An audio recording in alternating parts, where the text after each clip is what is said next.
목걸이를 본 순간 그녀는 심장이 멎는 줄 알았다.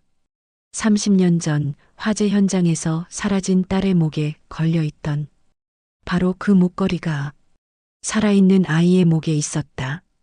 한정숙 회장은 서울 강남의 거대한 저택에서 혼자 살고 있었다. 1980년대 부동산 개발로 일군 재산이지만 그 어떤 화려함도 30년 전 잃어버린 딸 현주의 빈자리를 채울 수는 없었다. 오늘도 어김없이 저택 한쪽 벽에 걸린 현주의 사진을 바라보며 하루를 시작했다. 사진 속 7살 현주는 진주 목걸이를 하고 환하게 웃고 있었다. 정숙이 현주의 7번째 생일 선물로 직접 골라준 목걸이였다. 그날 현주는 얼마나 좋아했던가. 엄마, 이 목걸이 너무 예뻐요. 평생 차고 다닐 거예요. 라고 소리치며 뛰어다녔던 모습이 아직도 생생했다. 회장님, 오늘 예정된 일정은 오전 10시에 이사회 회의가 있고 오후 2시에는 신규 프로젝트 보고가 있습니다. 비서 김태환이 조심스럽게 말을 꺼냈지만 정숙은 듣지 않았다. 30년 전 그날이 자꾸만 떠올랐다. 1994년 성수대교 붕괴 사건이 일어난 해 정숙의 집에도 화재가 났었다. 그날 현주는 흔적도 없이 사라졌다. 시신도 찾지 못했다.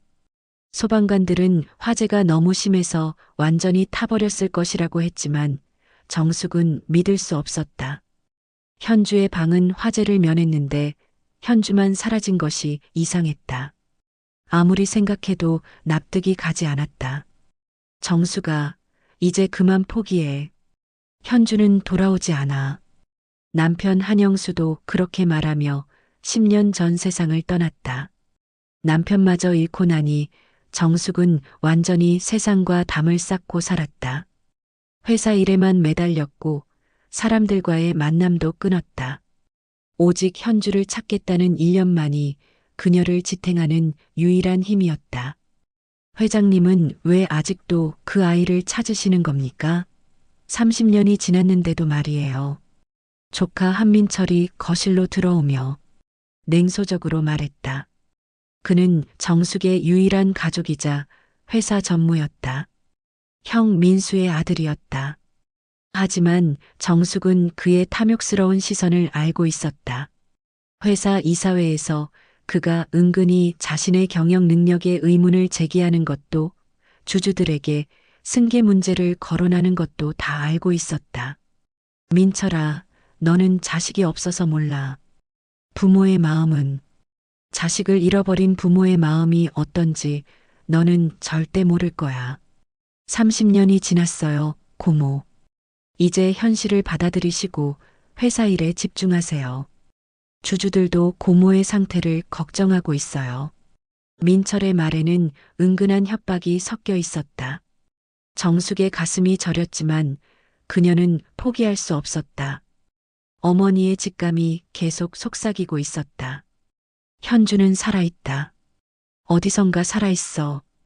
그날 밤 정숙은 또다시 현주의 방에 들어갔다. 30년 동안 그대로 보존해둔 방이었다.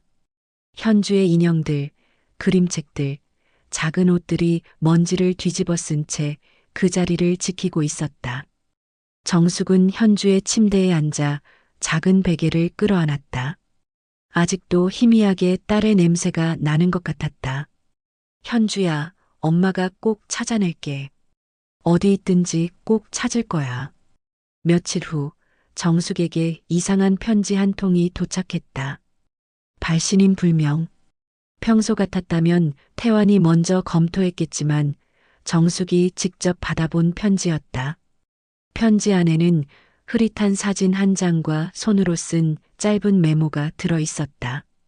30년 전 진실을 알고 싶으시면 7월 15일 오후 3시 동대문 시장 한복집 꽃님이네로 오세요. 혼자 오십시오. 절대 다른 사람을 데려오지 마세요. 현주의 목걸이에 대해 알려드릴 것이 있습니다. 사진 속에는 진주 목걸이를 한 어린 소녀가 흐릿하게 보였다. 현주와 비슷한 연령대의 아이였지만 얼굴이 선명하지 않아서 현주인지 확신할 수는 없었다. 하지만 목걸이는 분명했다. 정숙이 현주에게 선물한 그 목걸이와 똑같았다. 정숙의 손이 파르르 떨렸다. 심장이 쿵쾅거리며 혈압이 올라가는 것을 느꼈다. 회장님, 어디 아프십니까? 얼굴이 창백하세요. 태환이 걱정스럽게 다가왔다. 정숙은 재빨리 편지를 가슴에 숨겼다. 아니야, 괜찮아.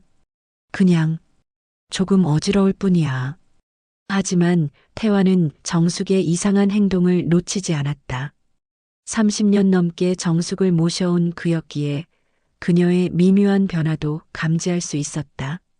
회장님, 혹시 무슨 일이 있으신 건 아닙니까? 제가 도움이 될 수 있는 일이라면. 정말 괜찮다고 했잖아. 너무 오지랖이 넓은 거 아니야? 정숙이 짜증스럽게 소리쳤다.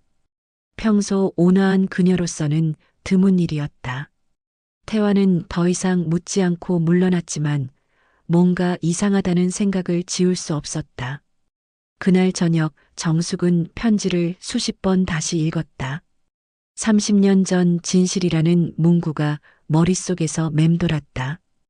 혹시 현주의 실종에 숨겨진 비밀이 있는 건 아닐까? 혹시 누군가 의도적으로 현주를 숨긴 건 아닐까? 그 시각 민철은 몰래 정숙의 서재에 침입해 편지를 훔쳐보고 있었다. 그의 얼굴에 미묘한 긴장감이 스쳤다.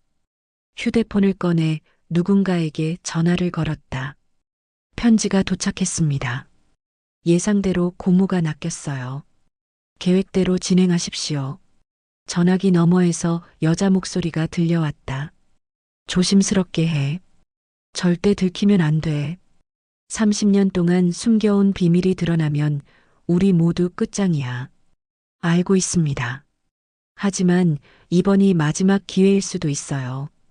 고모가 계속 현주를 찾으려고 하니까 이제 확실하게 정리해야 합니다. 민철의 목소리에는 불안감이 섞여 있었다. 30년 동안 숨겨온 비밀이 폭로될까봐 두려웠다. 그 여자가 정말로 나타날까? 나타날 거예요. 고모는 현주에 관한 어떤 정보라도 놓치지 않으니까요. 민철은 전화를 끊고 깊은 한숨을 내쉬었다. 그의 손에는 30년 전 아버지가 남긴 낡은 일기장이 들려 있었다. 일기장에는 충격적인 비밀이 적혀 있었다.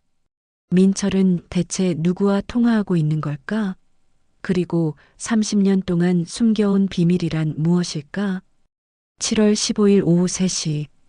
정숙은 태환의 강력한 반대를 무릅쓰고 혼자 동대문 시장에 도착했다. 1990년대 그 시절 그대로의 모습을 간직한 재래시장이었다.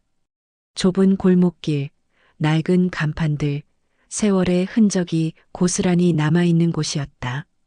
정숙은 현주와 함께 이런 전통시장에 와본 적이 있었다. 현주는 신기해하며 이것저것 구경하느라 정숙의 손을 놓지 않았었다. 꽃님이네 한복집은 좁은 골목 안쪽 2층에 있었다. 낡은 나무 계단을 올라가니 색바랜 한복들이 걸려있는 작은 가게가 나타났다. 한복들은 모두 오래된 것들이었지만 정성스럽게 관리되어 있었다. 어서 오세요, 정숙 회장님. 60대 중반으로 보이는 여자가 정숙을 맞았다. 주인 박꽃님이었다. 그녀의 얼굴은 어디선가 본 듯한 익숙함이 있었다. 깊게 패인 주름과 거친 손을 보니 평생 고생하며 살아온 것이 느껴졌다. 편지를 보내신 분이 박 사장님인가요? 아니에요. 하지만 30년 전 그날 일을 기억하는 사람 중 하나예요. 제가 그날 많은 걸 봤거든요. 꽃님은 정숙을 가게 안쪽 다락방으로 안내했다.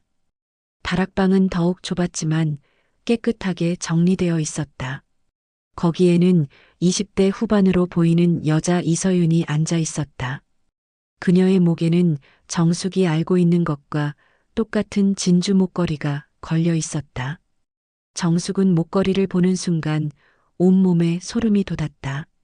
다리에 힘이 빠져 바닥에 주저앉을 뻔했다. 안녕하세요, 정숙 회장님. 저는 이서윤이라고 합니다. 서윤의 목소리는 떨리고 있었다. 그녀도 긴장하고 있는 것이 역력했다. 그 목걸이. 어디서 났니? 정숙의 목소리도 떨렸다. 30년 동안 찾아 헤맨 유일한 단서가 눈앞에 있었다. 제가 어릴 때부터 가지고 있던 거예요. 제 엄마가 주셨다고 해요. 그런데 최근에 이상한 일이 생겼어요. 서윤은 조심스럽게 가방에서 낡은 상자를 꺼냈다. 상자 안에는 여러 장의 오래된 사진들이 들어 있었다. 이 사진들을 엄마 유품에서 발견했어요. 엄마가 작년에 돌아가셨거든요. 첫 번째 사진은 30년 전 정숙의 집 앞에서 찍힌 것이었다. 사진 속에는 7살 현주와 함께 있는 어린 서윤의 모습이 있었다. 두 아이는 손을 잡고 웃고 있었다. 두 번째 사진에는 서윤의 어머니로 보이는 여자가 현주와 함께 있었다. 그 여자는 정숙이 고용했던 가정부 김영이었다. 김영이 아줌마구나. 정숙이 중얼거렸다. 김영이는 현주를 무척 아껴주던 가정부였다. 현주도 김영이를 진짜 친할머니처럼 따랐다. 그런데 화재 사건 이후 김영이도 갑자기 사라졌었다. 현주와 친구였나요? 정숙의 목소리가 떨렸다. 네, 저희는 단짝이었어요. 엄마가 회장님 댁에서 일할 때 저도 따라가곤 했거든요. 서윤이 세 번째 사진을 꺼냈다. 그 사진에는 충격적인 장면이 담겨 있었다. 화재 당일의 모습이었다. 연기가 자욱한 가운데 김영희가 현주의 손을 잡고 뛰어가는 모습이었다. 현주는 살아 있었던 것이다. 세 번째 사진을 본 정숙의 세계가 흔들렸다. 현주가 화재로 죽은 게 아니라 살아서 대피했다는 뜻이었다. 이게 무슨... 서윤은 자신이 알고 있는 이야기를 천천히 풀어놓았다. 그날 화재가 났을 때 저와 현주는 뒷마당에서 놀고 있었어요. 엄마가 급하게 달려와서 우리를 데리고 도망쳤어요. 그때 현주가 제게 이 목걸이를 주면서 말했어요. 서윤아, 이거 가지고 있어. 내가 다시 찾으러 올 때까지. 우리 영원히 친구니까. 정숙의 심장이 쿵쾅거렸다. 딸이 살아있었다는 희망과 동시에 왜 그동안 숨어 있었는지에 대한 의문이 밀려왔다. 그럼 현주는 어디로, 왜 집으로 돌아오지 않았죠? 그건 제가 직접 본 게 아니라서. 서윤이 말을 망설이고 있을 때 박꽃님이 끼어들었다. 제가 그날 현주를 봤어요. 김영애 씨가 현주를 데리고 어디론가 가는 걸 봤거든요. 그런데 이상한 건 김영애 씨 혼자가 아니었어요. 누구와 함께였나요? 한 남자가 있었어요. 정장을 입은 키가 큰 남자. 그 남자가 현주를 안고 검은색 승용차에 태우는 걸 봤어요. 박꽃님이 건넨 종이에는 30년 전 차량 번호가 적혀 있었다. 정숙은 그 번호를 보고 경악했다. 그것은 민철의 아버지, 즉 정숙의 형 한민수가 당시 타던 차의 번호였다. 이 번호가 확실한가요? 네, 확실해요. 제가 한복집을 하면서 배달을 많이 다녔거든요. 차 번호 외우는 게 습관이었어요. 그때 그 차가 여러 번 이 동네에 온 걸 봤어요. 정숙의 머릿속이 하얗게 변했다. 형 민수가 현주의 실종과 관련이 있다니. 하지만 민수는 15년 전에 심장마비로 세상을 떠났다. 이제 진실을 물어볼 수도 없었다. 혹시 김영희 씨는 어디 계신가요? 김영희 아주머니는 5년 전에 돌아가셨어요. 폐암이었어요. 서윤의 대답에 정숙은 절망감을 느꼈다. 유일한 목격자들이 모두 세상을 떠난 것이었다. 그때 박꽃님이 조심스럽게 말을 꺼냈다. 그런데 김영애 씨가 돌아가시기 전에 저에게 한 말이 있어요. 무슨 말씀이요? 현주가 살아있다면 언젠가는 진실이 밝혀질 것이다. 그때가 되면 이 목걸이가 길잡이 역할을 할 것이다라고 하셨어요. 정숙의 가슴에 희망이 다시 피어올랐다. 현주가 정말 살아있을지도 모른다는 생각이 들었다. 한편 정숙이 시장에 간 사이 민철은 정숙의 서재를 뒤지고 있었다. 그는 금고에서 30년 전 문서들을 꺼내고 있었다. 화재 당시의 보험 관련 서류, 현주의 실종 신고서, 그리고 아버지 민수가 남긴 수상한 메모들이었다. 빨리 찾아야 해. 고모가 진실을 알기 전에. 민철이 서류들을 뒤지던 중 아버지의 일기장을 발견했다. 일기장을 펼치자 충격적인 내용이 나왔다. 1994년 8월 15일. 오늘 정숙이에게 현주가 죽었다고 거짓말을 했다. 하지만 어쩔 수 없었다. 현주를 숨기는 것이 모두를 위한 길이라고 생각한다. 정숙이는 현주 때문에 회사 일을 소홀히 하고 있다. 이 상태로는 회사가 망할 수도 있다. 민철의 얼굴이 창백해졌다. 아버지가 정말로 현주를 숨긴 것이었다. 그리고 그 비밀을 지금까지 자신이 지켜온 것이었다. 서울로 돌아온 정숙은 곧바로 민철을 추궁했다. 하지만 민철의 반응은 의외였다. 고모, 제가 왜 그런 거짓말을 믿으세요? 30년이 지난 지금 와서 나타난 사람들을 어떻게 신뢰할 수 있어요? 민철은 오히려 공격적이었다. 그 여자들이 고모의 재산을 노리고 거짓말하는 거예요. 요즘 그런 사기꾼들이 얼마나 많은데요. 현주는 그날 화재로 죽었어요. 시신을 못 찾은 것뿐이에요. 하지만 정숙은 이상한 점을 발견했다. 민철이 30년 전 사건의 세부 사항을 너무 정확히 알고 있었다. 심지어 김영희의 이름까지 기억하고 있었다. 민철아, 너 혹시 김영희 아줌마 기억하니? 김영희요? 아, 예전에 고모 댁에서 일하던 가정부 말씀이시죠? 거의 기억 안 나는데요. 민철이 거짓말을 하고 있다는 것을 정숙은 직감적으로 알 수 있었다. 그의 눈빛이 흔들리고 있었다. 그날 밤 정숙은 태환에게 민철을 조사하라고 지시했다. 태환아, 민철이에 대해 자세히 알아봐. 특히 30년 전 화재 사건 당시 그가 어디 있었는지, 무엇을 했는지 말이야. 회장님, 혹시 전무님을 의심하시는 건가요? 나도 확신은 없어. 하지만 뭔가 이상해. 민철이가 뭔가 숨기고 있는 것 같아. 이틀 후, 태환이 충격적인 사실을 가지고 왔다. 회장님, 전무님이 30년 전부터 회장님 명의로 비자금을 조성해 왔습니다. 그리고 회장님의 개인 계좌에서도 수상한 거래들이 발견됐어요. 태환이 가져온 서류에는 더욱 충격적인 내용이 있었다. 민철은 정숙이 죽으면 모든 재산을 상속받을 수 있도록 위조 문서를 만들어 놨다. 심지어 정숙의 정신 상태가 불안정하다는 가짜 의료 기록까지 조작해뒀다. 그리고 회장님, 이것도 보세요. 태환이 보여준 것은 30년 전 민수의 통장 거래 내역이었다. 화재 사건 직후 거액의 돈이 인출되었다. 그리고 그 돈은 부천의 한 고아원으로 보내졌다. 사랑의 집 고아원이라는 곳이었다.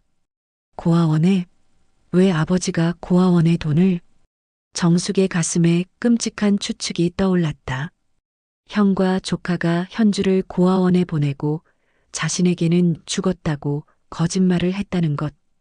태환아, 지금 당장 그 고아원에 연락해봐. 30년 전 기록이 남아있는지 확인해봐. 네, 알겠습니다. 하지만 태환이 연락해본 결과 사랑의 집 고아원은 10년 전에 문을 닫았다고 했다. 기록들도 대부분 폐기되었다고 했다. 절망에 빠진 정숙에게 더욱 충격적인 소식이 들려왔다. 민철이 갑자기 사표를 제출하고 외국으로 도피할 준비를 하고 있다는 것이었다. 회장님, 전무님이 오늘 밤 인천공항에서 미국행 비행기를 탈 예정입니다. 뭐라고? 지금 몇 시야? 오후 6시입니다. 비행기는 오후 11시에 출발해요. 정숙은 급히 공항으로 향했다. 민철을 놓치면 영영 진실을 알 수 없을 것 같았다. 그때 민철이 정숙의 서재로 들어왔다. 그의 얼굴은 창백했고 손에는 서류 뭉치를 들고 있었다. 고모, 너무 많이 알아버렸네요. 이제 모든 걸 처리해야겠어요. 민철이 성냥을 켜는 순간 정숙이 그의 손목을 붙잡았다. 서류들이 바닥에 흩어졌다. 그 중에는 현주의 고아원 입소 기록서와 아버지 민수의 자백서가 포함되어 있었다. 고모, 이제 와서 현주를 찾아서 뭐 하려고요? 30년이 지났는데 현주는 이미 다른 삶을 살고 있어요. 민철의 목소리는 절망적이었다.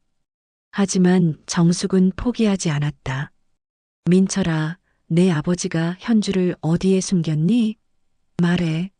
나는 현주의 엄마야. 정숙의 절규 같은 목소리에 민철이 무너져 내렸다. 그는 더 이상 버틸 수 없었다. 고모, 정말 모르시는 게 나을 거예요. 진실은 너무 잔혹해요. 그때 서재 문이 열리며 태환이 경찰들과 함께 들어왔다. 정숙이 미리 신고를 한 것이었다. 하지만 민철은 이미 체념한 상태였다. 체포되는 순간 민철이 마지막으로 진실을 토해냈다. 알겠어요. 말할게요.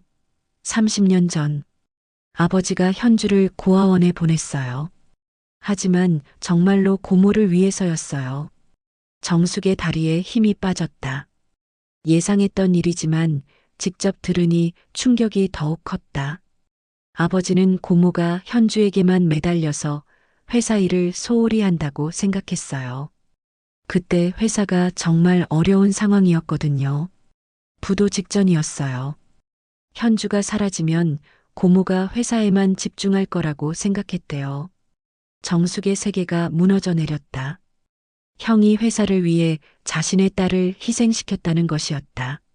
하지만 아버지는 현주를 죽이려던 건 아니었어요. 단지 몇 년 후에 돌려보내려고 했던 거예요. 회사가 안정되면. 그럼 왜 돌려보내지 않았어? 왜 30년 동안이나? 정숙의 울부짖음에 민철도 눈물을 흘렸다. 아버지가 갑자기 죽었거든요. 교통사고로. 현주를 고아원에 보낸 지 3년 후에. 그리고 그 비밀을 아는 건 저뿐이었어요. 저는 그때 겨우 20살이었어요. 무서웠어요. 고모에게 말하면 저까지 원망받을 것 같아서. 민철의 고백에 정숙은 분노와 슬픔이 뒤섞인 감정을 느꼈다. 30년 동안 가족이라고 믿었던 사람들에게 배신당했다는 사실이 너무나 충격적이었다. 현주는 어느 고아원에? 정확히 어디에? 부천의 사랑의 집 고아원이에요. 하지만 그 고아원은 10년 전에 문을 닫았어요. 현주는 고아원에서 이현주라는 이름으로 살았어요. 경찰이 민철을 연행해 가는 동안 정숙은 그 자리에 주저앉아 오열했다. 30년 동안의 그리움과 고통, 그리고 배신감이 한꺼번에 터져나왔다. 회장님, 괜찮으십니까? 태환이 걱정스럽게 다가왔지만 정숙은 대답할 수 없었다. 다만 한 가지 확실한 것은 현주가 살아있다는 것이었다. 그 사실만으로도 희망을 가질 수 있었다. 태환아, 현주를 찾아야 해. 어떻게든 찾아야 해. 정숙의 목소리는 떨렸지만 그 안에는 강한 의지가 담겨 있었다. 30년을 기다렸으니 조금 더 기다릴 수 있었다. 정숙은 모든 수단을 동원해 사랑의 집 고아원의 기록을 찾았다. 고아원 원장이었던 김순자 할머니를 찾아낸 것은 일주일 후였다. 김순자는 현재 요양원에서 치매를 앓고 있었지만 간헐적으로 의식이 맑아지는 때가 있었다. 김순자 원장님, 이현주라는 아이 기억하세요? 30년 전에 7살에 들어온 현주. 김순자의 눈빛이 잠깐 맑아졌다. 아, 그 아이. 참 예쁜 아이였지. 항상 목걸이를 만지작거리면서 엄마를 찾는다고 했어. 정숙의 가슴이 뜨거워졌다. 그 아이가 지금 어디에 있는지 아세요? 현주는 18살에 좋은 집으로 입양됐어. 이정호, 박미선 부부에게. 참 좋은 사람들이었지. 현주도 많이 좋아했어. 김순자가 희미하게 기억하는 입양 부모의 정보를 바탕으로 정숙은 다시 추적을 시작했다. 이정호, 박미선 부부는 서울 강북구에서 작은 식당을 운영하고 있었다. 며칠 후 정숙은 미선인의 밥집이라는 작은 식당을 찾았다. 50대 중반의 부부가 운영하는 소박한 가정식 식당이었다. 혹시 이연주라는 딸이 있으신가요? 정숙의 말에 박미선의 얼굴이 환해졌다. 아, 현주 말씀이세요? 우리 딸 현주요? 어떻게 현주를 아세요? 저는 현주의 친어머니입니다. 박미선과 이정호의 얼굴이 충격으로 굳어졌다 하지만 곧 이해하는 듯한 표정을 지었다. 어머님, 정말 현주 엄마세요? 현주가 항상 친엄마를 그리워했거든요. 목걸이를 보면서 울곤 했어요. 정숙은 눈물을 참을 수 없었다. 현주는 지금 어디에? 현주는 결혼해서 독립했어요. 아이도 하나 있고 손녀가 있다는 말에 정숙의 심장이 뛰었다. 하지만 어머님, 박미선의 표정이 어두워졌다. 현주가 지금 많이 아파요. 백혈병이에요. 3년 전에 진단받았는데 상태가 좋지 않아요. 정숙의 다리에 힘이 빠졌다. 30년 만에 찾은 딸이 죽어가고 있다니. 지금 어느 병원에? 서울대병원 혈액종양내과에 입원해 있어요. 하지만 치료비가 너무 많이 들어서 정숙은 더 이상 듣지 못하고 병원으로 달려갔다. 한편 서윤도 정숙을 찾아와 놀라운 소식을 전했다. 회장님, 현주 언니를 찾았어요. 현주를? 어디서? 제가 다니는 회사에서요. 우연히 목걸이 이야기를 했는데 현주 언니가 자신도 어릴 때 똑같은 목걸이를 가지고 있었다고 하시더라고요. 서윤이 보여준 사진에는 30대 후반의 여성이 있었다. 정숙은 그 여성을 보는 순간 심장이 멎는 줄 알았다. 7살 현주의 모습이 그대로 자란 것 같았다. 그런데 현주 언니가 많이 아프세요. 백혈병이에요. 지금 어디 있니? 병원에 입원해 계세요. 제가 안내해 드릴게요. 정숙은 서윤과 함께 서울대병원으로 향했다. 마침내 현주를 만날 수 있다는 기대감과 딸이 아프다는 걱정이 동시에 밀려왔다. 서울대병원 혈액종양내과 9층 병실. 정숙은 37세가 된 현주와 마주 앉았다. 30년의 세월이 흘렀지만 현주의 눈빛은 7살 때 그대로였다. 다만 항암 치료로 머리카락이 모두 빠진 상태였고 얼굴이 많이 야위어 있었다. 정말 제 친엄마세요? 현주의 목소리는 가늘고 떨렸다. 30년 동안 그리워했던 엄마가 눈앞에 있다는 것이 믿어지지 않았다. 현주야, 엄마야, 정말 엄마야. 정숙은 30년 동안 참았던 눈물을 쏟아냈다. 현주도 눈물을 흘리며 정숙의 손을 잡았다. 그 손은 너무나 차갑고 말랐다. 엄마, 저 많이 보고 싶었어요. 매일 밤 꿈에 나왔어요. 미안해, 현주야. 엄마가 너를 못 지켜줘서 정말 미안해. 모녀는 한참을 말없이 울기만 했다. 30년의 공백이 너무나 컸지만 혈육의 정은 시간을 뛰어넘어 흘렀다. 엄마, 저는 행복했어요. 정말 좋은 부모님을 만나서 사랑받으며 자랐어요.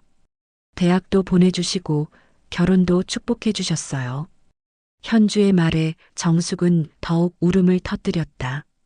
딸의 관대함이 자신의 가슴을 더욱 아프게 했다.